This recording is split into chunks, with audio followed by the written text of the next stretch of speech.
නමස්කාර වේවා බුදුරුවනට සැමදා බුදු හිමි සරණ යමි. නමස්කාර වේවා ධම්රුවනට සැමදා සදහම් සරණ යමි. නමස්කාර වේවා සංඝරුවනට සැමදා මහා සංඝ සරණ යමි. නමස්කාර වේවා තුනුරුවනට සැමදා තිසරණ සරණ යමි. සාදු සාදු සාදු. අපගේ කල්යාණ මිත්‍ර ගුරු දේවෝත්තම පින්වත් ලොකු ස්වාමීන් වහන්සේ ඇතුළු පින්වන්ත මහා සංඝරත්නයට අපගේ নমස්කාරය වේවා. සාදු සාදු සාදු. ශ්‍රද්ධාවන්ත පින්වත්නි, අද දවසේ මේ උතුම් ධම්ම පූජා සඳහා දේශනාව සඳහා අනුග්‍රහය දායකත්වයේ දරන්නේ නුගේගොඩ පදිංචිව සිට මීට වසර 2කට පෙර මිය පරලොව ගිය ඒ මාලි පෙරේරා මෑණියන්ට පින් අනුමෝදන් කිරීමේ බලාපොරොත්තුවෙන් ඒ මෑණියන්ගේ ආදරණීය ස්වාමි පුරුෂයා වන පින්වත් එච්.එම්. පෙරේරා මහත්මයාත් ඒ වගේම වෛද්‍ය චන්දනා පෙරේරා දියණියත් චාමර පෙරේරා පුතුණුවන් ඇතුළු ඥාති හිත මිත්‍රාදීන් සියලු දෙනා විසින් ඉතින් ඔවුන්ගේ බලාපොරොත්තුව තමයි ඒ තමන්ගේ මිය පරලොව යන්නට යෙදුන ආදරණීය මෑණියන්ට ඒ වගේ මේ ආදරණීය ස්වාමි දියණියට පරලොව වශයෙන් පින් අනුමෝදන් කිරීම. පින්වත්නි, අපි මනුස්සයන් විදියට මේ ලෝකේ ජීවත් වෙද්දී අපි එක එක්කෙනාගේ හිතවල බැසගත් අදහසක් තියෙනවා. අපේ ජීවිතේ යහපතක් කරා යන්න නම්, යහපතක් උදා වෙන්න නම් මේ දේවල් අපේ ජීවිතයට සමීප විය යුතුයි, සම්බන්ධ කරගත යුතුයි, අපේ ජීවිතවලට ලැබිය යුතුයි කියලා. එතකොට ඒ අතර ප්‍රධාන තැනක් ගන්නවා බොහෝ දෙනෙකුගේ හිතවල මිල මුදල්, ඒ වගේම භෝග සම්පත්, ඊට අමතරව ඥාතීන්, ඒ වගේම සමීප කරගන්න කැමති උගත්කම, ඒ වගේම තව කෙනෙක් කැමති යහළුවන් සමීප කරගන්න. එතකොට මේ විදිහේ විවිධ දේවල් තම තමන්ගේ ජීවිතවලට සමීප කරගැනීමේ අරමුණ තමයි හැමෝම ජීවිතේ යහපතක්, දියුණුවක් ඇති කරගන්නට. නමුත් පින්වත්නි, අපි දන්නවා අපිට තේරෙන දෙයක් යම් ආකාරයකින් හෝ මේ ලෝකයේ අපි දකින විදියට නෙමේ ඒ ආර්ය වූ බුදුරජාණන් වහන්සේලා මේ ලොව දුටුවේ. ඒ ආර්ය වූ මහරහතන් වහන්සේලා, රහතන් වහන්සේලා මේ ලෝකයේ දුටුවේ. උන්වහන්සේලා දුටුවේ මේ ලෝකේ මතු පිටින් පෙනෙනා වූ දේ නොවේ, ජීවිතවල තිබෙනා වූ සත්‍ය තත්ත්වයමයි. ඉතින් අපේ භාග්‍යතුන් වහන්සේ හැමතිස්සෙම ඒ ශ්‍රාවක ශ්‍රාවිකාවන්ගේ ජීවිතේ තමන් යම් අරමුණක් කරා, එහෙම නැත්නම් යම් සැපයක් කරා, යම් යහපතක් කරා ළඟා වෙන්න කැමති නම් ඒ ඇයට ඒ සඳහා සමීප කරගත යුතු නිවැරදි දේ, ඇත්තටම ජීවිතයට සමීප කරගත යුතු දේ මොකක්ද කියන වගේ පැහැදිලිව මේ බුද්ධ දේශනාවල කියා දුන්නා. ඉතින් අද අපි කතා කරන්න සූදානම් වෙන්නේත්, අද අපි ඔබට කියා දෙන්න සූදානම් වෙන්නේත් ඒ ආකාරයෙන් අපගේ භාග්‍යතුන් වහන්සේ අපට දේශනා කළ ඊටමත් වටිනා සදාම් පණිවිඩයක් ගැන. මේ කාරණය, මේ දහම් කාරණය භාග්‍යතුන් වහන්සේ දේශනා කරන්නේ ආනන්ද ස්වාමීන් වහන්සේට. ආනන්ද ස්වාමීන් වහන්සේ විසින් අසන ලද පැනයකට. බුදුරජාණන් වහන්සේ ඒ සවැත් නුවර ජේතවනාරාම වැඩ ඉද්දී ආනන්ද ස්වාමීන් වහන්සේ ඇවිල්ලා භාග්‍යතුන් වහන්සේට වන්දනා කරලා එකත් පස වැඩ ඉඳිමින් විමසා සිටිනවා, ස්වාමීනි භාග්‍යතුන් වහන්සේ මේ කුසල සීලයේ තියෙන ආනිසංසය මොකක්ද? එහෙම නැත්නම් මේ කුසල් සිල් පුරුදු කළ යුත්තේ කුමක් අරමුණු කරගෙනද? කුමක් ආනිසංස කරගෙනද? කුසල සීලයේ දියුණු කිරීමේදී අර්ථය මොකක්ද කියලා විමසා සිටියා. ඒතර බුදුරජාණන් වහන්සේගේ පිළිතුරු උනේ කුසල සීලයේ වැඩිමේ ආනිසංසය තමයි අවිප්පිටසාරීනෝ. එහෙම නැත්නම් විපිලිසර නොවීම තමයි කුසල සීලයේ ආනිසංසය කියලා. පින්වත් මේ සීලය කියන්නේ හරි පුදුම දෙයක්. අරුබුද අකමැති, ඒ වගේම දුක අකමැති, ප්‍රශ්න ගැටලු අකමැති, ඒ වගේම සැපේ කැමැති, යහපත කැමැති, දියුණුව කැමැති, අභිවෘද්ධිය කැමැති, මෙලවත් දියුණුව කැමැති, පරලොවත් දියුණුව කැමැති. සියලු දෙනා විසින් ජීවිතේ දියුණු කරගත යුතු දෙයක් තමයි සීලය කියන්නේ. ඒතර සීලය කියන්නේ මේ කායික වාචසික හික්මීමක්, සංවරයක්. කයිනුත් වචනේනුත් අසංවර බවින් වැළකීමක්. මෙතනදී භාග්‍යතුන් වහන්සේ මේ ආනන්ද ස්වාමීන් වහන්සේ විමසන හරි අපූර්ව සීලයක් ගැන. ඒ මොකක්ද?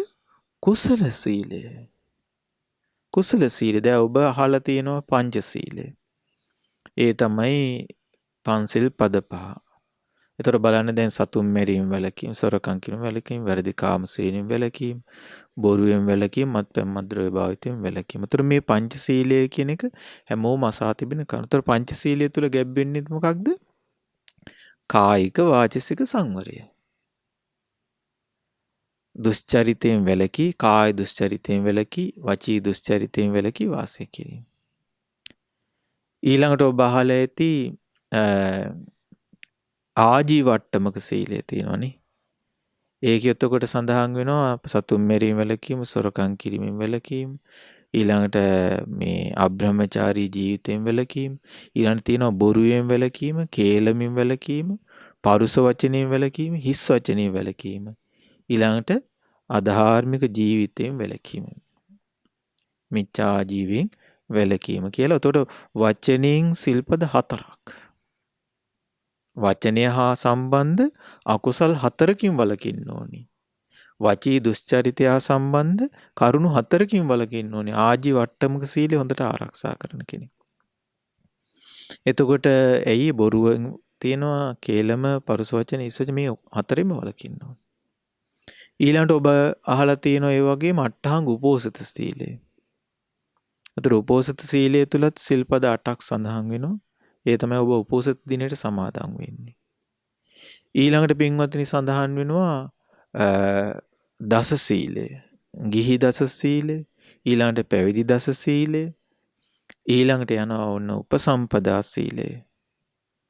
ඒතර මේ හැම සීලයක්ම භාග්‍යතුන් වහන්සේ දේශනා කරලා තියෙන්නේ විවිධ පිරිස් සඳහා නැත්නම් විවිධ වූ අර්ථයකින්. දැන් ගිහි ජීවිතය ගත කරන කෙනෙකුට උපසම්පදා සීලයක් ආරක්ෂා කිරීමේ හැකියාවක් නැහැ. නමුත් ඒකෙන් අදහස් වෙන්නේ නැහැ ගිහි අය ගිහි ජීවිතය තුළ මේ සිල්පද 5ට හෝ සිල්පද 8කට පමණක් සීමා විය යුතුයි කියලා. එහෙම අදහසක් ගැබ්බෙන්නේ නැහැ. ඒතර පින්වත්නි ඔබට අහලා නුපුරුදු නමුත් ඔබ දැනගත යුතුම දෙයක් තමයි කුසල සීලය කියන. ඒතර කුසල සීලය කිව්වම මේ අපි කතා කරන සිල්පද සියල්ලම ඒක තුල ගැබ් වෙනවා. කොටින්ම ගත්තොත් නිවන අරමුණු කරගෙන විමුක්තිය අරමුණු කරගෙන සියලු කුසලයන් දියුණු කර ගැනීම පිණිස ඒ වගේම කුසලයේ තුල පිහිටා පුරුදු පුහුණු කරගන්නා වූ සීලයක්. ඒතර මේ කුසල සීලය කියන එක තමයි ඔබ අහලා ඇති ආරෂ්ඨාංගික මාර්ගයේ අපි කතා කරනනේ කරුණු තුනක් ගැන. ආරෂ්ඨාංග මාර්ගයේ බෙදා වෙන්නවා කොටස් තුනකට. ඒ තමයි සීල, සමාධි, ප්‍රඥා. ඒතර සීලය යටතේ තියෙනවා සම්මා වාචා, සම්මා කම්මන්ත, සම්මා ආජීවය. නේ. ඒතර ඔබ අහලා දෙනට ඔබ අහලා ඇති සම්මා වාචා කිව්වම ඔන්න බොරුවෙන්, කේලමින්, පරුස වචනින්, හිස් වචනින් වැළකීම. ඊළඟට ගත්තොත් අපි ගත්තොත් සම්මා කම්මන්තය කිව්වම සරලව ගත්තොත් ඒක ප්‍රාණඝාතයෙන්, ඊළඟට සොරකම් කිරීමෙන්, ඊළඟට වැරදි කාමසේවනයෙන් මේ දේවල් වලින් වැළකීම. ඊළඟට සම්මා ආජීවය කියලා විශේෂයෙන් කියන්නේ ආර්ය සත්‍ය අවබෝධය ඉලක්ක කරගත්ත ජීවිත පැවැත්ම. එහෙම නැත්නම් ජීවිතේ ගත කිරීම. දැන් මේක පින්වත්නි නිවන අරමුණු කරගෙන කතාබස් කරද්දී අපි දැනගනිද්දී අපි හිතනවට වඩා මේක බොහොම සංකීර්ණ කාරණයක්. බොහොම සංකීර්ණ කාරණයක්. දැන් ඔබට පැහැදිලිකමක් ඇති, ඔබට බොහොම දැනුවත් වීමක් ඇති. දැන් මම තමන් ඔබේ ජීවිතයේ සිල්පද 5 සමාදන් වෙලා ඔබේ යම් කිසි විදියකට බොරුවක් කිව්වොත් ඔබේ සිල්පදයට හානි වෙනවා. ඒතර ඔබ පංචශීලයේ සමාදන් වෙලා ඔබ පරුස වචනයක් කිව්වොත් ඒතර පංචශීලයේ තුල ඒක ගැබ්බෙන්නේ නැහැ. නමුත් පංචශීලයට අයිති නොවුනාට ඔබේ ජීවිතේ මේ කුසල සීලයට හානියක් සිද්ධ වෙනවා. මෙන්න මේක තමයි අපි තේරුම් ගත යුතු දේ. දැන් අපි ගත්තොත් වචනෙන් කරන අකුසල් ගත්තාම බොරුව, කේලම, පරුස වචන, හිස් වචනේ විතරක් නෙමෙයි තියෙන්නේ. වචනෙන් ගත්තව තව බොහෝ අකුසල් තියෙනවා. දැන් උදාහරණයක් විදිහට අපි සමහර ලාවට කතා කරනව නේද? ඔන්න යාළුවෝ පිරිසක් එකතු වෙනවා තැනකට. එකතු වෙලා එක් යාළුවෙක් අරගෙන ඒ යාළුවව සමච්චරයට ලක් කරමින් කතා කරනවා. නැත්නම් ඒ පුද්ගලයාව අපහසුතාවයට පත් වෙන විදිහට කතාබස් කරනවා. දැන් හරියට මේ සමාජය තුළ අපිට දකින්න දෙබෙන දෙයක් නේ. ඒතර පිරිසක් එකතු වෙලා අර එක්කෙනෙකුට විහිළු කර කර අපි හිතමුකෝ එයා ගැන අයහපත් දේවල් කියා හෝ එහෙම නැත්නම් එයා කරන සමහරට යහපත් දේවල් වෙන්නත් පුළුවන්. කියන්නේ මූ හරි උපාසකයා, මූ හැමදේම සිල් ගන්න යනවා, මේක බොන්නේ නැහැ කිය සමහරට සමච්චරයට ලක් වෙනවා. ඒ සමච්චරයට ලක් කරන වචනය අපි කෙනෙකු අපහසුතාවයට පත් කරන වචනයක. ඒ වචනේ ඔබ හිතන්නේ කුසලයක් මත පිහිටලා අපි තුල පිටත් වෙන වචනයක්ද අකුසලයක් මත පිහිටව එකක්ද? ඕම් පින්වත්නි පැහැදිලි කරගත යුතු දේ. ඒ වචනේ තුල ගැබ්බෙලා තියෙන්නේ අකුසලයයි. ඒ වචනේ පුරුදු කරන්න අපි තුල රැස් වෙන්නේ අකුසලයයි. දැන් සමහර වෙලාවට අපි වචන පිට කරනවා කෙනෙකු බයටපත් කරන්න. ඒතොර මේ වචනේ මූලික අර්ථය මොකද්ද? කෙනෙකු බිය කිරීම. ඒ කියන්නේ අකුසලයට බය කරන්න නෙමෙයි. දැන් අකුසලයට බිය ඇතිවීම කියන්නේ යහපත් දෙයක්. අකුසලයට බිය ඇති කරන්න කියන කාරණේ නෙමෙයි. දැන් නිකම් බය කරන්න කියන්නේ ඔය. අර හරියට නිකන් ඔය කෙනෙක් එනවා වුණ තමන්ගේ කාමරේට හෝ ඔෆිස් එකට හෝ එද්දි දොර අයිනේ ඉඳලා එකපාරට කෑ ගහගෙන එකට පයින්නවා. එතකොට අර මිනිස්සයා බය වෙලා හොඳටම තෙති ගන්නවා. ඒතර බලන්න එයා මේ වචනේ භාවිතා කරේ යහපත් දෙයකටද අයහපත් දෙයකට. දැන් ඔබට ඉතින් මේකෙන් අපේ සිල්පදවලට හානි වෙන්නේ නැහැනේ. නෑ සිල්පදවලට ගත්තොත් එහෙම මූලිකවම ගත්තොත් හානියක් වෙන්නේ නැහැ. සිල්පද කැඩීමක් ඒ තුල සිද්ධ වෙන්නේ නැහැ. නමුත් ඒ තුල සිද්ධ වෙන දේ තමයි කුසල සීලයට හානියක් සිද්ධ වෙනවා. ඔබ නිවන අරමුණු කරගෙන වාසය කරන කෙනෙක් නම් ඔබේ හික්මීම සම්පූර්ණයෙන් නැසලා දාන අංගයක් ඒක. දැන් හිතලා බලන්න ඒ විදිහට අපි ගත්තොත් තව කොච්චර බඳු අකුසල් තියෙනවද කියලා. නේ සමහර වෙලාවට අපි වචන පිට කරනවා රවට්ටන්න. රවට්ටන අදහසින් වචන භාවිත කරන. සමහරට කියන්නේ සත්‍යක් වෙන්න පුළුවන්. හැබැයි මහන්සි ගන්න කෙනෙකුව රවට්ටන්න. සමහර වෙලාවට අපි වචන භාවිතා කරනවා අර අපි කලින් කියපු විදිහට බියට තැති ගැනීමටපත් කරන්න. ඊළඟට සමහර වෙලාවට වචන භාවිතා කරනවා කෙනෙකුගේ ජීවිතේ රිද්දන්න. අපේ බලාපොරොත්තු තමයි යාට රිද්ද වීම. නේද? එතකොට රිද්ද වීම මූලික කරගෙන වචන භාවිතා කරනවා. එතකොට පින්වත්නි මේ වචන සමහර වෙලාවට ඔබට මූලිකවම ගත්තම ඔබට හිතෙන්න පුළුවන් මේක පරුස වචනයකුත් නෙමෙයිනේ. දැන් අපි කියමු කෙනෙකු බයටපත් කරනවා කියලා කෑ ගහලා. එතකොට තමන් දරුවෝ වෙන්න පුළුවන්. ඔබට හිතෙන්නේ ඒක විහිළුවකට කළා කියලා. නමුත් ඒ කියන කාරණේ ඔබට හිතෙන්න පුළුවන් මේක පරුස වචනයකුත් නෙමෙයි. මේක බොරුවකුත් නෙමෙයි. මේක කේලමකුත් නෙමෙයි. මේක මේ වචනයකුත් නෙමෙයි. නමුත් මේක කොහොමද අපි තේරුම් ගන්නේ කියලා. ඒතර පින්වත්නි එක තේරුම් ගන්න ඕනේ කුසල සීලය කියන එක ඔබ භාවිතා කරන සෑම වචනයක්ම අකුසලයේ මත පිහිටා පිටත් වෙන වචනයක් නම් ඒක කුසල සීලය නොවේ. ඒක කුසල සීලයට හානිදායක එකක්. කුසල සීලයට හානි කරන එකක්.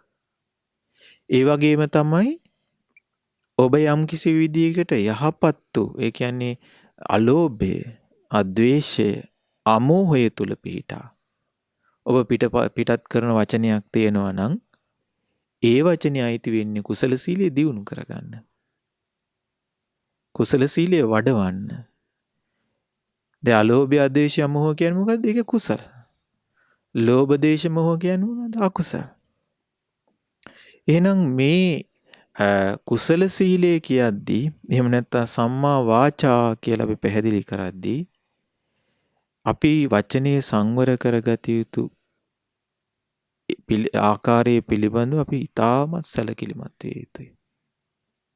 නේ දැන් අපි ගත්තොත් එහෙම බොහෝ දිනකට තිබෙනා අභියෝගයක් තමයි බොරුවෙන් වළකීම කියන එක. එතකොට බොරුවෙන් වළකින කෙනාට තියෙන අභියෝගයක් තමයි පරුස වචනේ වළකිනවා කියන එක. නේද? ඡණ්ඩ, දරුණු, කර්කශ, කනට අමිහිරි, ක්‍රෝධය උපද්දන වචන. එතකොට ඒ අපි හිතමුකෝ තමන් සංවර වුණා කියලා බොරු කියන්නේ නැතුව ඉන්නත්, පරුස වචන කියන්නේ නැතුව ඉන්නත්. ඊළඟට යාට අභියෝගයක් තමයි කේලම් නොකිය ඉන්න එක. අභියෝගයක්, විශාල අභියෝගයක්. ඒ කෙනාට අභියෝගයක් තමයි හිස් වචන නොකිය ඉන්න එක. අර්ථවත්. ඒ කියන්නේ තමන්ගේ ජීවිතේටත් අන් අයගේ ජීවිතේටත් යහපත පිණිස පවතින. මෙලවටත් පරලොවටත් යහපත පිණිස පවතින වචන කතා බස් කිරීම අභියෝගයක්. දැන් ඔබ දේශනා ගණනාවක අහලා තියෙන දැන් භාග්‍යතුන් වහන්සේ වදාලා යහපත් වූ අර්ථවත් වචන 10ක් තියෙනවා. අංග 10ක් තියෙනවා. ඒවට කියන මොනවද? දස කතා. ඒ තමයි අප්පිච්ච කතා, සන්තුට්ටි කතා, පවිවේක කතා, අසංසග්ග කතා, ඊළඟට විරියාරම්භ කතා, සීල කතා, සමාධි කතා, ප්‍රඥා කතා, විමුක්ති කතා, විමුක්ති ඥාන දර්ශන කතා. මේ කතා 10 කොච්චර කරත් අයහපතක් නැහැ. හැබැයි ඒක සුදුසු තැනක් වෙන්න ඕනේ, සුදුසු පුද්ගලයෝ වෙන්න ඕනේ. කෙසේ හෝ දස කතාව නොකරන තැනකදී නිශ්ශබ්දව සිටීම උතුම්. හිස් වචනෙට නොයා, අනර්ථවත් වූ වචනයට නොයා, අයහපත පිණිස පවතින වචනයට නොයා, Tamanට මේ දස කතාව කරන්න අවස්ථාවක් නැත්තම් උතුම් දේ තමයි නිහඬව සිටීම.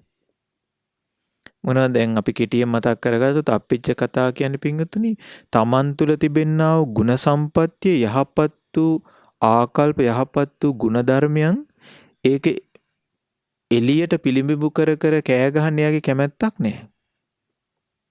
හැමතිස්සම අභ්‍යන්තර ගුණය තමා තුළ සංගවාගෙන සිටින්න තමයි කැමැත්ත තියෙන්නේ. ඒකට තමයි කියන්නේ අප්පිච්චතාවය කියලා. දැන් සමහර විටන්නේ අල්පේච්චයි කියවම ටිකක් කන නිකන් ලොකු ඇඳුම් ආයිත්තම් පළඳ ඉන්නේ නැති, ලොකු වාහන ගන්නේ නැති, පොඩි ගයක් හදාගෙන ඒක නෙමෙයි අල්පේච්චතාවය කියන්නේ. අල්පේච්චතාවය කියන්නේ නැත්තම් අප්පිච්චතාවය කියන්නේ ඊට වඩා වෙනස් ගුණයක්. අල්පේච්ඡතාවය කියන්නේ තමා තුළ තිබෙන්නා වූ ගුණ, තමා තුළ තිබෙන්නා වූ ගුණධර්මයන් ලෝකයට ප්‍රකට කරන්න තියෙන අකමැත්ත. ඒක ගුණයක්. එන තමන් සිල්වත් බව අනිත් අය දැනගන්නට එයාගේ උමනාවක් නැහැ. කැමැත්තක් නැහැ. ඒතර අප්පිච්චතාවය නිතර කතා බස් කළ යුතු යෝගීම දියුණු කරගත යුතු ගුණයක්. ඊළඟ කාරණේ තමයි පින්වත්නි සන්තුට්ඨිතාවය. ඔන්න ලද දෙයින් සතුටු වීම. තමන්ට තියෙන පුංචි ගයක් නම් ඒ ගේ ආ සතුටින් පිරිසිදුව පිළිවෙලකට තියාගන්නවා. තමන්ට තියෙන පොඩි වාහනයක් වෙන්න පුළුවන්. ඒ වාහනය අපි තුන් බයිසිකලයක් වෙන්න පුළුවන්. ඒ බයිසිකලේ පිරිසිදුව පිළිවෙලකට තියාගන්න. ඒ බයිසිකලෙන් එයා සතුටුයි. නේ දැන් ගොඩක් වෙලාවට වෙන්නේ එහෙම නෙමෙයිනේ. ගොඩක් වෙලාවට තියෙන්නේ හිතවල තියෙන්නේ ඌනතාවය. සන්තුට්ඨිතාවය නෙමෙයි ඌනතාවය තියෙන්නේ. කොච්චර තිබ්බත් මදි. කොච්චර තිබ්බත් මදි. දැන් අපි ගත්තොත් හිතන්නකෝ දැන් අර මේ අපිට දකින්න ලැබුණ පොඩි ලස්සන වීඩියෝවක්. ඒකේ තියෙන එක දරුවෙක් ලස්සන මේ එයාගේ සපත්තු දෙක කැඩිලා. ඒතර මේ සපත්තු දෙක කැඩිච්ච නිසා එයා බොහොම දුකින් ඉන්නේ. එයා මේ සපත්තු දෙක කැඩිච්ච සපත්තු දෙක අරගෙන ප්‍රාර්ථනා කරනවා අනේ මට හොඳ සපත්තු දෙකක් ලැබෙනවා නම්. අනේ මට හොඳ සපත්තු දෙකක් ලැබෙනවා නම් කියලා. ඒතර මේ ප්‍රාර්ථනා කර මෙයා දුකටපත් වෙලා වාසය කරද්දි මෙයාගේ ඉස්සරහින් යනවා දරුවෙක්. රෝද පුටුවක කකුල් දෙකම නැහැ.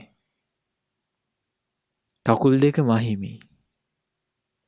ඒතර මේ දරුවා අර සපත්තු දෙක දිහා බලලා ඊළඟට අර රෝද පුටුවේ ඉන්න දරුවා දිහා බලලා කල්පනා කරනවා මට තියෙන මේ කකුල් දෙක ගැන මම සතුටු වීමක් නැතත් මට අහිමි ලස්සන සපත්තු දෙකක් ගැන හිතා හිටියත් වටිනා කකුල් දෙකක් මට තියෙනව නේද? ඒතර ඒ අදහසට එන්නට තරම් හැකියාවක් යම් කිසි කෙනෙකුට තියෙනවා නම් එයා මේ සමාජය තුළ බොහොම දුර්ලභ නුවණැති මිනිස්සෙක්. ඒ කියන්නේ දියුණුවක් කරා යන්න මහන්සි ගන්නෑ කියන එක නෙමෙයි මේකේ අර්ථය. දැන් ඔබට හිතෙන්න පුළුවන් Tamanට තියෙන දේෙන් Taman සතුටු වෙ ඔහේ ඉන්නවා නම් එයා කොහොමද දියුණුවක් කරන්නේ? නෑ. ඒක වැරදි. දියුණුවක් කරා යන්න එයා මහන්සි ගන්නවා, කටයුතු කරනවා. හැබැයි යාට ලැබෙන දේෙන් එයා හැමතිස්සෙම තෘප්තිමත්. තියෙන දේෙන් තෘප්තිමත්. දැන් හිතන්න බලන්න. ඒක මෙහෙම හිතලා ගන්නකො දැන් අපි සාමාන්‍ය සමාජයේ කතාව ගත්තොත් නේද?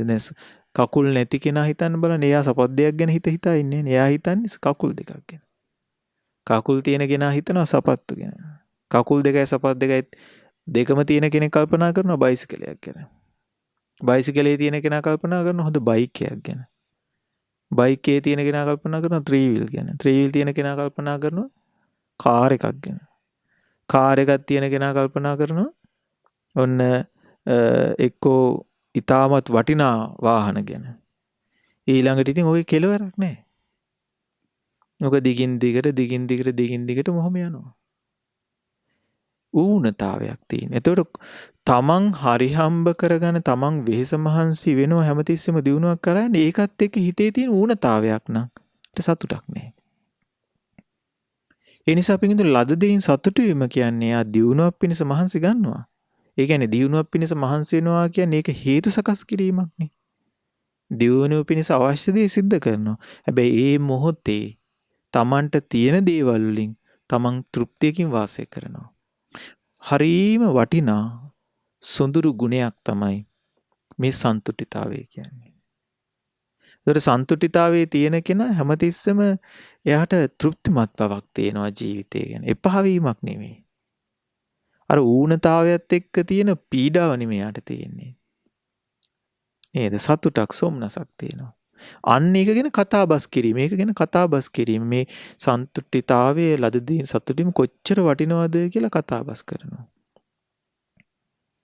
ඊළඟ පින්වතුනි අප්පිච්ච කතා, සන්තුට්ඨි කතා, පවිවේක කතා. ඒ කියන්නේ මේ පවිවේකේ කියන්නේ අකුසල් සිතුවිලින් වැළකීලා කුසල් සිතුවිලි සිත පැවැත්වීම. ඔක තමයි සරලව කිව්වොත් පවිවේකේ කියන්නේ සැබෑම විවේකය. සැබෑම විවේකය ලැබෙන්නේ කොහොමද? අකුසල් සිතුවිලි වලින් වැළකීලා කුසල් සිතුවිලි වල සිත පැවැත්වීම. ඒක තමයි සැබෑම දැන් සමහර විවේකයේ කියලා හිතන්නේ ඔහේ පැත්තකට වෙලා හිතට එන කාම සිතුවිලි හිතා පෑ ගණන් ඉන්නවා. ඒක විවේකයේ නෙමෙයි. ඒක අවිවේකේ. ඒ තුල තමයි පීඩාව උපදින්නේ. නේද? ඔක්කොම ප්‍රශ්න උපදින්නේ ඒ තුල. ඒතර ඊළඟට බුදුරජාණන් වහන්සේ වදාළ අසංසග්ග කතා. යාර මේ පිරිසත් එක්ක එකතු වෙලා විහිළු තාරු කර එක එක්කෙනා කණ්ඩායම් ගහලා ඇලි මේ වාසය කරන්න කැමැත්තක් නැහැ. දැන් ඒකනේ ඔබට පේනවා ඇති දැන් මේ කොවිඩ් තත්ත්වයට එක්ක බොහෝ පිරිස් පීඩාවටපත් වෙන්නේ ඇයි? ඒ තමන්ට හුදකලාව ඉඳලා පුරුදු නෑ. දැන් බලන්න විශේෂයෙන් තරුණ අය ගත්තොත් එහෙම සංගීතවලට ගිහිල්ලා පිරිස් එක්ක එකතු වෙලා නටනටා ඉඳලා වෙඩින් වලට ගිහිල්ලා පාටි වලට ගිහිල්ලා බර්ත්ඩේ පාටි වලට ගිහිල්ලා ඊට පස්සේ කඩමණ්ඩි ගානේ රවුම් ගහලා පිරිසත් එක්ක ඉඳලා දැන් හුදකලා වෙච්ච ගමන් ඉන්න බෑ අමාරුයි. අමාරුයි. ඒ අසංසග්ගතාවේ මේ හුදකලාව සිටීම කියන එකේ රසය අඳුනන්නේ නැහැ. එයා දන්නේ නැහැ කොහොමද මේ හුදකලාව භාවිතා කරන්නේ කියලා. ඒ හුදකලාව භාවිතා කරන්න දන්නේ නැති පින්වතුනි හේතුව මොකද්ද? මම අර මුලින්ම කියපු කාරණේ හැමතිස්සෙම සතුට හොයන්නේ බාහිරින්. හැමතිස්සෙම සැපේ සොයන්න පුරුදු වෙලා ඉන්නේ බාහිර දේවල් වලින්. ආභ්‍යන්තරික දේවල් වලින් නෙවෙයි. ආභ්‍යන්තරිකව තමන් සතුට ලබන්න තමන් සැනසීමක් ලබන්න පුරුදු වෙච්ච කෙනාට අසංසග්ගතාවය කියන්නේ පිරිසෙන් වෙනලා සිටීම කියන්නේ පුදුම පහසුවක්. නිදානියක් එයාට. පිරිසෙන් වෙනලා ඉන්න සිටීම කියන්නේ යාට ලාභයක්. ඒ කියන්නේ මේ කල්යාණ මිත්‍රත්වයෙන් නෙමෙයි. අයහපත් වූ අසත්පුරුෂ ඇසුරින්. දැන් අපි ගත්තොත් සමහරලාට බුදුරජාණන් වහන්සේ කාලේ ආරණ්‍ය වල තිබ්බා 500 හිටියා 1000 හිටියා 1500 හිටියා. ඒතර කොහොමද ඒතර එන හුදකලාව කියන්නේ පින්වත්නි පිරිස හිටියත් ඒ පිරිසත් එක්ක සමහරලාට අකුසල් සහගත එකතු වෙලා යන්නේ නැහැ. එකතු වෙලා යන්නේ නැහැ. පිරිසත් එක්ක හිටියත් කුසල සහගත එකතු වෙලා යනවා. ඒ කියන්නේ හොඳ දේවල් යහපත් දේවල් කතා බස් කරන්නේ. ඒක ගැන මේ අපි කියන්නේ දස කතාව කියලා. ඒතර දස කතාව කරන්න පුරුදු වෙලා හිටියද දැන් මේ කොවිඩ් වලට කලින් තමන්ගේ යාළුවෝ පිරිසත් එක්ක එකතු වෙලා දස කතාව කරන්න කැමතිව දස කතා කළ යුතුයි කියන අදහසින් එහෙම හිටුවා හිටියද? එහෙම හිටපුවා හිටියනම් ඒ ඇයට මේ COVID-19 වසංගතයත් එක්ක යම් හුදකලාවක් ජීවිතේ ලැබුණා නම් එයාලා පුදුම අර්ථයක් ඒ තුල උපද්දවා ගන්නවා. යහපතක් උපද්දවන. ඒ තමන් දෙස සිතා තමන් ගැන ප්‍රත්‍යක්ෂා කරන්න තමන් ගැන නුවණින් විමසන්න කාලයක් යාට. කාලයක් ලැබුණා විවේකයක් ලැබුණා. නේද?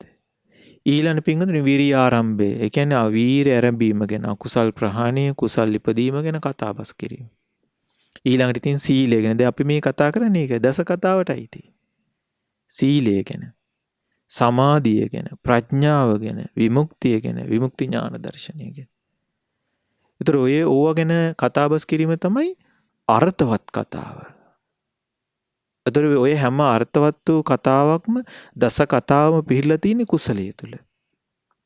මේ දස කතා කරන්න බෑ මේ දස කතා කියන මේ වචනයන් බැහැර වෙන්නේ පින්වතුනි අලෝභ, අද්වේෂ, අමෝහය මූලික කරගෙන.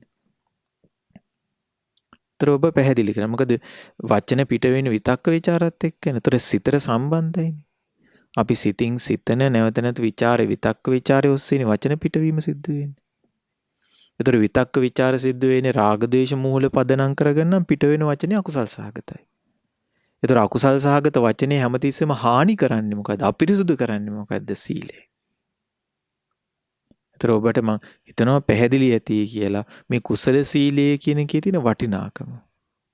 නේ? දැන් සමහර වෙලාවට දැන් ඔබ හිතන්න ඔන්න මම උදාහරණයක් විදිහට කියන්නේ අපිට මතකයි එක්තරා මෑණි කෙනෙක්.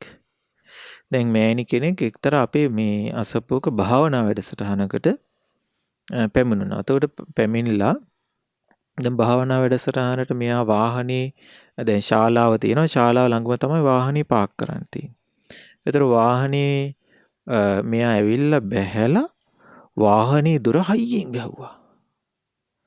ඒතර හයියෙන් වහලා ඊට පස්සේ දැන් මෙයාගේ පිටිපස්සෙන් පොඩි දරුවෝ දෙන්නෙකුත් ආවා. අවුරුදු 8 9 වගේ පොඩි දරුවෝ දෙන්නේ. ඒතර මේ දරුවෝ දෙන්න දැන් පිටිපස්සෙන් අම්මගේ පිටිපස්සෙන් දුවගෙන එනවා. ඇවිල්ලා කඩිමුඩිය අර භාවනා වැඩසටහනට ඉඳගත්තා. එතකොට මම ඊට පස්සේ මේ භාවනා වැඩසටහන අවසන් වෙලා මේ මෑණියන්ගෙන් ඇවිල්ලා ඇහුවා මේ මොකද මෑණිය අද නිකන් කලබලෙන් වගේ ඇවිල්ලා මේ වැඩසටහන එතකොට මේ මෑණිය එක පාට කියන්න පටන් ගත්තා අනේ සංස් බලන්න මට මේ දරුවෝ දෙන්න පරක්කු වුණා මේ ලෑස්ති කරගන්න මට මේ භාවනා වැඩසටහනට එන්නත් පරක්කු වුණා මම මේ මග දිගට මේ දෙන්නට බැන ආවේ මේ මං ඇවිල්ලා මේ කේන්තියෙන් තමයි වාහනේ දොරත් විසවන්නද මං කව අපිට ඇහුණා ඔයා කේන්තියෙන් දොර වහනවා මේ ඊට පස්සේ ඉතින් කිව්වා අනේ සමහර බලන්න මම ඇවිල්ලා ඉඳගත්තා මගේ හිතට සැනසීමක් නැහැ. ඉතින් මං කොහොමද සැනසීමක් උපදින්නේ? දැන් භාවනා කරන්න එන කෙනා භාවනාව පිණිස පැමිණෙන කෙනා පැමිණිය යුතු විදිහකටද පින්වත්නි ඒ පැමුණන්නේ? දැන් හිතලා බලන්න ඔබ. ඒතකොට දැන් සමහරලාට කෙනෙකුට හිතෙන්න පුළුවන් දැන් මග දිගට දොස් කී ආවා ප්‍රශ්නයක් නෑ ඒක කියලා. නෑ පින්වතුනි. ඇයි හිතේ වැඩ කරන්නේ ද්වේෂය, තරහ. ඊට පස්සේ දැන් අපි හිතමුකෝ අර ද්වේෂ සිතින් තමයි අර දොර වහන්නේ. දැන් දොර වහන එකෙන් අදහස් කරන්නේ මොකක්ද? අර දරුවන්ට රිද්දවන්න. ඔයාලා නිසා මං අද මේ භාවනා වැඩසටහන ඉන්න පරක් වුණා කියලා දරුවන්ට රිද්දවන්න තමයි අර හයියෙන් දොර වහන්නේ. දැන් ඔබේ ගෙදරත් ඔබ කරන්නේ නැති ඕක. සමහරවිට මහත්යර රිද්දන්න හයියෙන් දැන් මේ හයියෙන් සමහරලාට එළවලු කපනවා. සමහරලාට බඩුමුට්ටු මේ හොදනවා. දැන් පිඟන් හොදනවා හයියෙන් සද්දේ. මොකද්ද මේ හේතුව? පෙන්නන අනිත්තර Taman තරහා ගිහිලා ඉන්නේ. දැන් දෙමව්පියෝ සමහර දරුවන්ට කියනවා දරුවෝ ගිහිල්ලා හවස් වෙලා දොරවල් ටික වහන්න. ජනෙල් ටික වහන්න. දරුවෝ ගිහිල්ලා දොරවල් හයියෙන් වහනවා. හයියෙන් වහද්දි බලාපොරොත්තු වෙන්නේ මොකද? අර අම්මට තාත්තට රිද්දවන්න. ඔයත් එක්ක දැන් මට තරහා ගිහිල්ලා ඉන්නේ කියලා අර රිද්දවන අදහසින් තමයි අරක කරන්නේ. ඒතර පින්වත්නි මේ තියෙන්නේ කාය හික්මීමක්ද නොහික්මීමක්ද? ආන් සිතන්න ඕනේදී. දැන් ඇත්ත දැන් අපි හයියෙන් දොරක් වැහුවා කියලා ප්‍රාණඝාතයක් වෙන්නේ නැහැ. සොරකමක් වෙන්නේත් නැහැ. වැරදි කාමසේවනයක් වෙන්නේත් නැහැ. ඒතර ඔබෙන් විතන පුළුවන් ප්‍රශ්න නැහැ. සීලයේ පංචශීලයේ ප්‍රශ්නයක් නැහැ නේ කියලා නෑ. කුසල සීලයට හානි වෙනවා ඒ බඳු ක්‍රියාවන් තුලත්. ඔන්න මතක තියාගන්න. ඒවා සිල්පද විදියට දේශනා කරලා නැහැ. නමුත් ඒක කායික ක්‍රියාවක් නෙමෙයි ඔබ ඒ කරන්නේ. ඒ ඔබ කරන කායික ක්‍රියාව දේශසිත පදනම් කරගෙන දේශේ මත පිහිටානම් කරන්නේ ඔබේ කුසල සීලයට හානි වෙනවා. කුසල සීලයට හානි වෙනවා. ඒතොර එහෙම අපි කල්පනා කරලා බැලුවොත් දැන් සමහරලාට තියෙන අර ඔන්න දැන් යන්න පරක්කු වෙලා වාහනේ ඩ්‍රයිව් කරන්නේ තරහෙන් ද්වේෂයෙන්. ඒතොර ද්වේෂයෙන් ඩ්‍රයිව් කරද්දී ඒ කායික ක්‍රියාව සම්පූර්ණයෙන් පදනම් වෙලා තියෙන අකුසලයක් මත බලන්න. දැන් මේක තමයි පින්වතුනි මේක විරුද්ධ පැත්තක් තියෙනවා. ඒක තමයි කියන්නේ මෛත්‍රී සහගත කාය කර්ම. මෛත්‍රී සහගත වචී කර්ම. අන්න ශ්‍රාවකයෙකු තුල නිවන අරමුණු කරගත්ත දුකින් නිදහස් වීම අරමුණු කරගත්ත ඒ වගේම මේ දේශනාවේ විදිහට යහපත අරමුණු කරගත්ත යහපත අරමුණු කරගත්ත සැපේ අරමුණු කරගත්ත සෑම කෙනෙක්ම කුසලයේ පිහිටා තමන් කරන ක්‍රියාවන් සිදු කිරීමයි වැදගත් වෙන්නේ. කුසලයේ තුල පිහිටා. ඒතර අර අකුසලයේ තුල දැන් බලන්න දැන් ඒ මෑණියන්ට මම අර කියපු සිද්ධවීමේදී ඇවිල්ලා භාවනා කරගන්න පුළුවන්ද ඔබට? අපි බෑ. භාවනාවක් සිත පවත්වන්න බෑ. ඇයි එක දිගට ද්වේෂය මත පදනම් කරගෙන තමන්ගේ කාය ක්‍රියා වාචික ක්‍රියා පුරුදු කරලා ඇවිලින්ද ගත්තට පස්සේ මතක් ඉන්නේ ඒකමයි. ඒ නිසා පින්වත්නි සීලය කියද්දී අපි සංවර කරගත යුතු අපි සංවරය ගැන හිතිය යුතු විදිය බොහොම වෙනස්. විශේෂයෙන් ආර්ය සීලය එහෙම නැත්නම් කුසල සීලය ගැන කතා බස් කරද්දී අපි හිතේ යුතු විදිය වෙනස්. අපි ජීවිතයේ එදිනදා සිදු කරන දේවල් අපි දන්නේම නැතුව සමහරවිට පොඩි දේවල් වෙන්න පුළුවන්. අපි එක්ක රාගය පදනම් කරගෙන කරනවා. ද්වේෂය පදනම් කරගෙන කරනවා. දේශ සිතින් කරනවා. රාග සිතින් කරනවා. මෝහ සිතින් කරනවා. ඒ තුල පින්වත්නි කුසල සීලයක් වැඩෙන්නේ නම් නැහැ. ඔන්න පැහැදිලි කරගත යුතු කාරණේ. ඒතර පින්වත්නි අපි කායික ක්‍රියාව තුළ ඒ ගැනත් කතාබස් කළානේ. දැන් කායික ක්‍රියාව ගද්දී අපි අපේ අත් දෙක පාවිච්චි කරලා කකුල් දෙක පාවිච්චි කරලා අපි දිනදා ජීවිතේ කරන දේවල් තමයි. සමහරව ඉතින් දැන් කියනවා ඔන්න ගිහිල්ලා වොෂින් මැෂින් එකට රෙදි ටික දාන්න කියනවා. එතකොට එයා ගිහිල්ලා අර තරහට අර රෙදි ටික හයියෙන් ගහනවා අර වොෂින් මැෂින් එක ඇතුළට. ඒතර හයියෙන් ගහනවා. දැන් හිතන්නේ දැන් තමන් කිසිම වැරැද්දක් කරන්නේ නැහැ කියලා තමයි හිතෙන්නේ. නමුත් හිතුණට ඇත්තටම සිද්ධ වෙන්නේ මොකක්ද? නොහික්මීමක් ඒක. ඒ නොහික්මීම පින්වත්නි ඔබේ සීලය අපිරිසුදු කරනවා. සීලයට හානි කරනවා. කුසල සීලයට හානි කරනවා. ඒ කියන්නේ ඇයි දේශය මත පදනම් වෙලා කරන නිසායි. දේශය මත පදනම් වෙලා ඒ කටයුතු සිද්ධ වෙන නිසා. ඊළඟ පින්වත් අපි ගත්තු ඒ කියන්නේ මෙතනදී බොහොම සියුම් විදියට අපේ කායික වාචික ක්‍රියාව ගැන අපි සිතන්න ඕනේ. ඒ කායික වාචික ක්‍රියාව පදනම් වෙලා තියෙන්නේ කුමක් මතද කියන එක පිළිබඳව විමසිලිමත් වෙන්න ඕනේ. ඊළඟ පින්වත් අපි ඔබට මතක් කරා සම්මා වාචා සම්මා කම්මන්ත ඊළඟ තව වැදගත් කාරණයක් තියෙනවා සම්මා ආජීවය. ජීවිත පැවැත්ම. ඒතර ඔබේ ජීවිත පැවැත්ම ජීවිත යාත්‍රාව ගෙනියෑම පිණිස ඔබ සිදු කරන දේවල්. මේ කුසල සීලය ගැන දන්න කෙනෙක් කවදාවත් වංචා කරලා හම්බ කරන්නේ නැහැ. සොරකම් කරලා හම්බ කරන්නේ නැහැ. තවත් කෙනෙකුව පීඩාවටපත් කරලා හරි හම්බ කරන්නේ නැහැ. දැන් අපි හැමදේම අහන්නේ අයියෝ වංචා අරහෙත් වංචා මෙහෙත් වංචා ඉහළ තැන ඉඳන් පොඩි තැනට යනකම් පොඩි පොඩියට හෝ වංචාව ගැන අපි අහනවා. සමහරවිට පාරේ මේ එදිනෙදා එළවලු පළතුරු ටිකක් විකුණන මිනිස්සුත් සමහරවිට තමන්ගේ පාරිභෝගිකයකට වංචා කරනවා. ඒතර වංචා කරලා මේ අන් අයව තලා පෙළලා අන් අයව පීඩාවටපත් කරලා අන් අයගේ ජීවිතේට දුකක් දීලා තමන්ගේ ජීවිතේ පවත්වා ගන්න මහන්සි ගන්නේ නැහැ. ඔන්නෝක තමයි සරලවම කිව්වොත් සම්මා ආජීවය. එතකොට නිවන පිණිස අරමුණු කරගෙන ජීවිතේ ගත කරන කෙනෙක් තමන්ගේ ජීවිත පැවැත්ම පිණිස කිසිම විදියට අයහපත් වූ ක්‍රියාවක යෙදෙන්නේ නැහැ. දැන් අපිට සමහරලාට අහන්න ලැබෙනවා අපිට දුර්ලභව දකින්න ලැබෙනවා. දැන් අපිට ඊයේ පෙරේදා අපිට විශේෂයෙන් අහන්න ලැබුණා ඔබ දකින්න ඇති සමහරලාට මාධ්‍යයන් තුලින් තමන්ගේ රැකියා කරපු මේ බස් රථය තමන් අවසාන දවසේ පෙන්ෂන් යද්දි ඒ බස් රථයට වන්දනා කරනවා.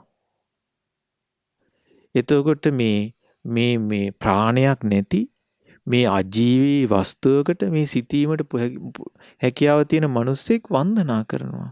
ඒතර කෙනෙකුට හිතෙන්න පුළුවන් මේක මහා නිෂ්ඵල හිස් දෙයක් නේ. නෑ පින්වතුනි, එහි තියෙන්නේ කළගුණදත් බව. කළගුණදත් බව. දැන් ගොවියා ඔබ අහලා ඇති ගොවිතැනේදී උදැල්ලට වන්දනා කරලා සමහර උදැල්ලට නිකන් වැඳලා තමයි උදැල්ල කරේ තියාගෙන තමන්ගේ කුඹුරට යන්නේ, හේනට යන්නේ. නේද? ඔබ අහලා ඇති දැන් සමහරලාට ඔය මේසන් වැඩ එහෙම නැත්නම් ගොඩනැගිලි ඉදිකිරීම කටයුතු කරන අය තමන් භාවිතා කරන උපකරණ පිරිසිදුව පිළිවෙලකට තබා ගැනීම තමයි ඔහු ඉගෙන ගත යුතු මූලිකම දේ. ඒක මං හිතන්නේ මේ ගොඩනැගිලි ඉදිකිරීමට පමණක් නෙමෙයි හැම ශාස්ත්‍රයකටම අදාළ දෙයක්. කළගුණදත් බැයි තමන්ගේ ජීවිත යාත්‍රා තමන්ගේ ජීවිතේ පවත්වා ගන්න උපකාරී වෙන උපකරණ වලට ගෞරවයක් තියෙන්න ඕනේ. සිතේ තියෙනුනේ කෙලෙහි ගුණ දන්නා බවක්. ඒතර ඒ දන්නා බවත් එක්ක එයාගේ ආජීවයේ, ඒ කියන්නේ ජීවිත පැවැත්මනේ. ඒතර මේ ඔක්කොම එකට අයිති දෙයක්. ඒතර අපි ඔබට පැහැදිලි කළා දැන් බොහෝ දෙනෙක් හිතන් ඉන්නේ නොකල යුතු රැකියාවන් තියෙනවා ඒ ටික නොකලාම සම්මාජීවේ හරි කියලා. නෑ ඒ ටිකත් අයිති. දැන් මේ මත්පැන් මත්ද්‍රව්‍ය භාවිතා මේ මත්පැන් මත්ද්‍රව්‍ය නොවිකිනිය යුතුයි. ඊළඟ වහල් වෙළඳාම නොකළ යුතුයි. ආවි ආයුධ වෙළඳාම නොකළ යුතුයි. වසවිස වෙළඳාම නොකළ යුතුයි. ඊළඟට මස් පිණිස සතුන් වෙළඳාම නොකළ යුතුයි. මේ රැකියාවන්ගෙන් වැළකී. ඒතර මේ රැකියාවන්ගෙන් වැළකුණු පමණින් ජීවිත යාත්‍රාව පවත්වාගෙන යාම පිණිසට අනිත් කරන හැමදේම නිවැරදිද? නෑ. එහෙම නිවැරදි නෑ. දැන් සමහර ලාවට අපිට හොඳයි කියලා හිතෙන්න දකින්න ලැබෙන වෘත්තීන් වල පවා යටින් වංචාව යනවා. වංචාව තියෙනවා. ඒතකොට ඒ වංචාව කරන බව ඔහු දන්නවා. දැනගෙන තමයි කරන්නේ. දැන් සමහර වෙලාවට තියෙනවා අපි ගත්තොත් අපි නිතර කතා කරන එක සමහර රටේ ප්‍රධාන නිලධාරීන් ප්‍රධාන තත්ත්වයන් දරන මේ විදිහට වංචා කරනවා කියලා විවිධ විදිහට අහන්නේ. ඒතකොට ඒකක්වත් අර අපි කියන නොකල යුතු රස්සා නෙමෙයි. මේ සමාජයේ යහපත්යයි කියන හොඳයියයි කියන ගෞරව කරන හැමදෙනාම පිළිගත්ත දෙමව්පියන් නිරන්තරයෙන් තමන්ව ඒ සඳහා දිරිමත් කරන රස්සාවන්. හැබැයි ඒ තුල වංචා කරන්න, ගසා කන්න, මුදල් ගසා කැම පිණිස යම් ක්‍රමවේදයන් සකස් කරනවා. මොකද්ද පින්ව මිච්ඡා ආජීවය ඔන්න හානි වෙනවා කුසල සීලයට. කුසල සීලයට හානි වෙනවා ඒ කරන හැම ක්‍රියාවක්ම. ඒකයි පින්වතුනි දැන් අර විදිය කුසල සීලයට ඒක උපකාරයක්. තමන් සිදු කරන රස්සාව තුළ වංචාවක් නෑ. දැන් සමහරවිට තියෙන අපි හිතමුකෝ දැන් හිතන්න බලන්න වැඩට යන්න තියෙනවා 8ට. ඔබ යන්නේ 9ට. ගිහිලා 8 දාලා අස්සම් කරනවා. දැන් වංචාවක්. දැන් මේ කෙනෙකුට හිතෙන්න පුළුවන් නේ මගේ සීලයට හානියක් උනේ නෑ. නෑ හානි වුණා. ඇයි ඔබ වංචාවක් කළා? ඒක ඔබේ සම්පූර්ණ ජීවිත පැවැත්මනේ. ඒ ජීවිත පැවැත්ම වංචාවෙන් සිදු කිරීම තුළ ඔබේ කුසල සීලයට හානියක් ඒ තුළ සිද්ධ වෙනවාමයි. ඒතර ඒ විදිහට ගත්තොත් අපි එකින් එක ගත්තොත් අපිට දවස් ගාණක් කතා කරත් හැකි ඒ විදිහට මේ හානි වෙන දේවල්. ඒතර අපි සරලවම මතක තියාගන්න ඕනේ දේ තමයි කුසල සීලය තුළ ඔබේ ජීවිත පැවැත්ම ආජීවය ගෙන යද්දී දැන් සමහර වෙලාවට තියෙනවා කඩේකට ගිහලා බඩු ටිකක් ගන්නවා. බඩු ටිකක් ගත්තට පස්සේ මුදලාලට වැරදිලා ඔන්න වැඩිපුර මුදලක් දෙනවා. වැරදිලා මුදලාලිට. ඒතකොට ඔබ මේ මුදල් ටික බලලා වැඩිපුර මුදලාලට වැරදිලා කියලා හිමින්සරේ අරගෙන යනවා. හිමින්සරේ ඔබට හිතයි මම හොරකමක් කරේ නෑ වංචාවක් කළේ. ඇයි Taman දැන මේ වැඩිපුර මුදලක් කියා දැන අරන් යන්නේ සීලයට හානි වෙනවා. හානි වෙනවා. ඒ වගේම තමයි දැන් අනිත් පැත්තට ඒක සිද්ධ වෙනවා. සමහර මුදලාලි පැත්තෙනුත් දැන කරනවා. ඒතර පින්වත් හැමතිස්සෙම වංචාව කියන එක අපි දැන ඒ කියන්නේ මේ ගසා කෑම වංචාව කියන එක දැන අපි සිදු කරොත් අපේ ජීවිත පැවැත්ම ආජීවයට හානි වෙනවා. ආජීවයට හානි වෙනවා කියන්නේ කුසල සීලයට හානි වෙනවා. කුසල සීලයට හානි වෙනවා කියන්නේ ඔබේ ජීවිතයේ යහපත කරා යන ගමන වැළැක්වෙනවා කියන එකයි. ඒ ගමනට හානි වෙනවා කියන එකයි. මේ අපි කියපු සම්මා වාචා වචනියත් සම්මා කම්මන්ත කායික ක්‍රියාවත් ඒ වගේම සම්මා ආජීව ජීවිත පැවැත්මත් හරි විදියට නිවැරදි ආකාරයට කුසලයේ තුල පිහිටා නොකරන සෑම මොහොතකම අපට ඊළඟට උපදින දෙයක් තියෙනවා පින්වතුනි. මොකක්ද ඒක තමයි පසුතැවීම. විපිලිසර බව. තමන් ඒ ගැන සිතද්දි පසුතැවීමක් ඇති වෙනවා නම් අන්න ඒක කුසල සීලයට විරුද්ධයි. කුසල සීලය නෙමෙයි. දැන් ඔබ අහලා ඇති ඒරකපත්ත නාරජුගේ කතාව. ඒරකපත්ත නාරජු කාශ්‍යප බුද්ධ ශාසනය තුල අවුරුදු 20000ක් සිල් ආරක්ෂා කරගත්ත භික්ෂුවක්. ඒතකොට අවුරුදු 20000ක් සිල් ආරක්ෂා කරගත්ත භික්ෂුව අවසානයේ අපවත් වෙන්න ඔන්න මෙන්න තියෙද්දි හිතට එනවා දවසක් සිද්ධ වුණ පොඩි වරදක් ගැන. මොකක්ද ඒ වරද? මේ ගඟකින් එතර වෙන්නට පහුරකට ගොඩ වෙද්දි දැන් මේ පහුරට ගොඩ වීමට ආධාරකයක් පිණිස මේ ස්වාමීන් වහන්සේ කාශ්‍යප බුද්ධ ශාසනය සිදුවෙච්ච සිදුවීමක්. පහුරට ගොඩ වීම පිණිස ආධාරකයක් විදියට ගහක අත්තක් අල්ල ගන්නවා. ඒතර ගහක අත්තක් අල්ලගෙන පොඩි අත්තක් අල්ලගෙන ගොඩ වෙද්දිම අර පාරුව දියත් වෙනවා. දියත් වෙද්දී අර අත්තේ ස්වාමීන් වහන්සේගේ අතට කැඩිලා එනවා. එතකොට ආවට පස්සේ දැන් භික්ෂුවකට තියෙනවා ඇවතක් නැත්තම් වරදක් ආපත්‍යක් ඒක සීලයට අයිති දෙයක් දැන ඒ කියන්නේ උපසම්පදා භික්ෂුවකට දැන මේ ගහක කොළයක් හෝ අතු හෝ සිඳින්න බෑ. කපන්න බෑ. කඩන්න බෑ. ඒක මලක් වෙන්න පුළුවන්, අත්තක් වෙන්න පුළුවන්, කොළයක් වෙන්න පුළුවන් කරන්න බෑ. ඒක කායික හික්මීමට අයිති අංගයක්. උපසම්පදා සීලයේ සම්බන්ධ භික්ෂුවකගේ. එතකොට මේ ස්වාමින් වහන්සේට දැන් මේක මේ සිද්ධ වෙනවා. ඊට පස්සේ ස්වාමින් වහන්සේ මේක එතනින් අමතක වෙලා යනවා. හැබැයි පස්සේ ඒක හිතට එනවා විපිලිසර බවක් විදියට. පසුතැවීමක් විදියට. ඒතර අර ආපත්‍ය දේශනා කරගන්න බැරි වීම.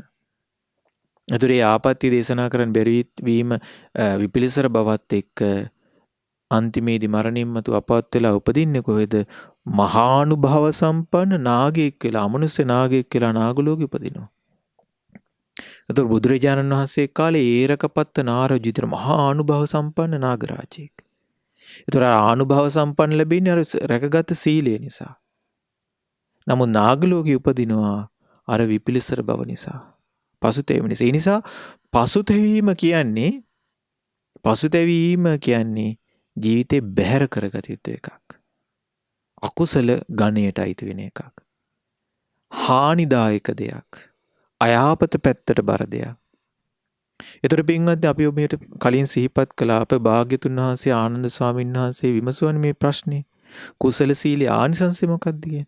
කුසල සීලේ ආනිසංසයේ අරමුණ තමයි විපිලිසර බව නැතිවීම. විපිලිසර බව නැති වේ. නිසා පින්වත්නි මේකෙන් තේරුම් ගන්න ඕනේ දේ තමයි ඔබට පසුතැවිලි වෙන දේවල් ඔබට ආයි සිද්ධ වෙනවා නම් ඔබ කරනවා. ඒකට හේතු දෙකක් තියෙන්න පුළුවන්. එකක් තමයි ඔබ ඇත්තටම දැන වරදක් සිදු කරලා ඒ වරද පිළිබඳව පසුතැවෙන එක. සමහරවිට වැරදි විදිහට කල්පනා කිරීම නිසාත් පසුතැවීම උපදිනවා. දැන් සමහරු යහපත් දේවල් කරලත් පසුතැවීම උපදිනවා. ඒකට හේතුව අයෝනිසෝ මනසිකාරය. ඒ අයෝනිසෝ මනසිකාරය නිසා ඇති වෙන විපිලිසර බව ගැන නෙමෙයි අපි මේ කතා කරන්නේ. මේ කතා කරන්නේ කායික වාචික දුස්චරිත. එහෙම නැත්නම් කායික වාචිකව සිදුවෙන අඩුපාඩු. කායික වාචිකව සිදුවෙන අකුසල මූලික ක්‍රියාවන් නිසා උපදින පසුතැවීම. අන්නේ පසුතැවීම නූපදින ආකාරයටයි කුසල සීලය කියන එක දිනු වෙ යුත්තේ. කුසල සීලය කියන එක වඩවාගත්ත. ඒ නිසා පින්වත්නි අපි ඔබට පැහැදිලි කළේ අද දවසේ මේ කුසල සීලය කියන එක බොහොම සුඳුරු දෙයක්. යහපත් දෙයක්, දියුණු කරගත යුතු දෙයක්. කලින් පැහැදිලි කළ ආකාරයට මෙලොවත් පරලොවත් යහපත කැමති හැම කෙනෙක්ම ජීවිතයට සමීප කරගත යුතුයි. ඒ නිසා ඔබ බොහෝම සියුම්ම මේ කුසල සීලය ගැන පිළිබඳව කල්පනා කරන්න. හිතට ගන්න. වචනය ගැන සැලකිලිමත් වෙන්න. කායික ක්‍රියාවන් ගැන සැලකිලිමත් වෙන්න. සමහර වෙලට ඒක සිතෙන්න පුළුවන් මේක පොඩි දෙයක් න්යා මේක මේ කමක් නැහැ කියලා. නමුත් එහෙම හිතන්න එපා. අකුසලයේ මත පදනම් වෙච්ච හැම කායික ක්‍රියාවක්ම ඔබේ ජීවිතේ යම් ආකාරයකට ආර්ය සීලයට නැත්තම් මේ කුසල සීලයට හානි පමුණුවනවා. අපිරිසුදු බවට පත් කරනවා. කැලැල්ලක් ඇති කරනවා ඔබේ සීලයට ඒවා. ඒ කැලැල්ලක් ඇති කරන හැම අංගයක්ම බැහැර කරගන්න මහන්සිය. ඊළඟට වැදගත්ම දේ තමයි බොහෝ දෙනෙක් කල්පනා නොකරන ජීවිත පැවැත්ම. ජීවිතයේ ගෙන යාමේදී මේ ජීවිතේ එදිනෙදා පැවැත්වීමේදී අහිත පිණිස පවතින දේවල් සිද්ධ කරන්න එපා. ඒ නිසා ඔබේ හැම දෙනාගෙම ඉතාමත් කරුණාවෙන්, දයාවෙන්, බොහෝම මෛත්‍රී සිතින් යුක්තවයි මේ කරුණ අපි ඉල්ලා සිටින්නේ. ඒ භාග්‍යතුන් වහන්සේගේ වචනේ වෙනස් නොවන්නක්. වෙනස් නොවන අර්ථාන්විත වූ මේ බුද්ධ වචනයට ඔබ අහුම්කන් දීලා ඔබේ ජීවිතය දියුණු කරගත්තොත් ඔබට යහපතක් සිදු වෙනවා නොඅනුමානයි. ඒ ගැන සැක තියාගන්න එපා. ඉතින් ඒ නිසා ඔබ සෑම සියලු දෙනාට මේ අද දවසේ මේ ශ්‍රවණය කළ සියලු දහම් කරුණු ජීවිතයේ යහපතක් උපදවා ගැනීම පිණිසම, කුසල සීලයේ දියුණු කර ගැනීම පිණිසම, පසුතැවීම් වලින් තොර කායික වාචික හික්මීමක්, යහපත් වූ ජීවිත පැවැත්මක් උපදවා ගැනීම පිණිසම හේතුපකාර වේවා. සාදු සාදු සාදු.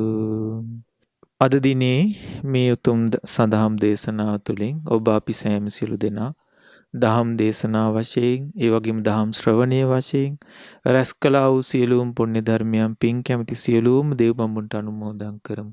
සියලු දේව බඹුන් මේ පින් දැක බලා සතුටින් අනුමෝදන් වෙත්වා. දෙවියන්ගේ ආයුෂ වර්ණ සැප බල දියුණු වෙත්වා. දෙවියෝ තුතුම් ධර්ම අවබෝධයෙන් සැනසීම ලබත්වා. සාදු සාදු සාදු. ගුරු දේවෝත්තම පින්වත් ලොකු ස්වාමින් වහන්සේට මේ සියලු පින් අනුමෝදන් වෙත්වා. මහමෙවුනා වාසී, රටවාසී, ලෝකවාසී සිල් ගුණදම් පුරන සියලුම පින්වත් ස්වාමින් වහන්සේලාට, පින්වත් අනගාരികා මෑණියන් වහන්සේලාට මේ සියලු පින් අනුමෝදන් වෙත්වා. නිදුක් නිරෝගී සුවපත් භාවයේ දීර්ඝායු සම්පත් සැලසේවා. උතුම් ධර්ම අවබෝධ කිරීමේ වාසනාව උදා වේවා. සාදු සාදු සාදු. රැස් කළා වූ සියලුම පුණ්‍ය ධර්මයන් විශේෂයෙන්ම ඒ නුගේගොඩ පදිංචිව සිට මීට වසර 2කට පෙර මිය පරලෝ යන්නට යෙදුන ඒ පින්වත් මාලි පෙරේරා මෑණියන්ට මේ සියලු පින් අනුමෝදන් වෙත්වා. ඒ වගේම පෙරේරා පවුලට සම්බන්ධ මිය පරලෝකීය සියලු ඥාතීන්ට මේ සියලු පින් අනුමෝදන් වෙත්වා. අප සෑම සියලු දෙනා නමින් මිය පරලෝකීය සියලුම ඥාතීන් මේ පින් අනුමෝදන් වෙත්වා. ඒ සියලු ඥාතීන් පරලෝ වශයෙන් සැපෙන් සැපයටපත් වෙත්වා. වහවහ සසර දුකින් අත් මිදෙත්වා. සාදු සාදු සාදු. ඒ වගේම පින්වත්නි, ඒ එච්.එම්. පෙරේරා මහත්මයාටත්, ඒ වගේම වෛද්‍ය චන්දනා පෙරේරා දියණිය, චාමර පෙරේරා පුතුණුවන් ඇතුළු ඒ පවුල්වල සෑම සියලු දෙනාටම මේ සියලු පින් අනුමෝදන් වෙත්වා. ඒ වගේම මේ ධර්ම දේශනාව ශ්‍රවණය කරන මේ පින්වතුන් හැම දෙනාටම, ඒ වගේම ශ්‍රද්ධා මාසික ධර්ම දාන සමාජිකාවන් සියලුම දෙනාටත්, ශ්‍රද්ධා රූපවාහිනියේ ලක්විරු ගුවන්විදුලියේ සේවයෙන් යුතු සියලුම දෙනාටත්, ඔබ සෑම සියලු දෙනාටම මේ සියලු පින් එකසේ අනුමෝදන් වෙත්වා. සියලු දෙනා නිදුක් වෙත්වා, නිරෝගී වෙත්වා, සුවපත් වෙත්වා. කායික මානසික සැප සැහැල්ලු දා වෙත්වා. ගෞතම බුද්ධ ශාසනය තුළ උතුම් ධර්මාවබෝධ කිරීම පිණිස මේ සියලු පින් හේතුපකාර වේවා. සාදු සාදු සාදු. දෙසියලු දෙනාට තෙරුවන් සරණයි. නමෝ බුද්ධාය. මෙවැනි වටිනා ධර්ම දේශනා ශ්‍රවණය කිරීමට ශ්‍රද්ධා ටෙලි YouTube චැනලය සබ්ස්ක්‍රයිබ් කරන්න.